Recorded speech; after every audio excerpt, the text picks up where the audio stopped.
una obligación de venirme porque para nadie es un secreto que Venezuela es un país que está en condiciones inhumanas. Me dediqué toda la vida a trabajar, sin embargo mis ingresos ya yo no podía sustentar a mi niña.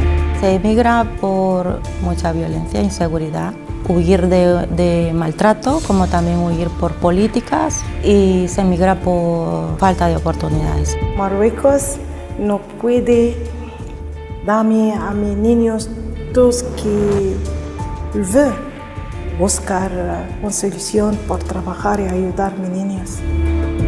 Obviamente hay motivo tan fuerte, ¿no? Que sea guerra, que sea violencia, que sea matrimonio forzoso, que sea pobreza. Por eso hay gente que tiene que hacer una vía crucis, arriesgándose en el cementerio a cielo abierto, que es el mar o el desierto.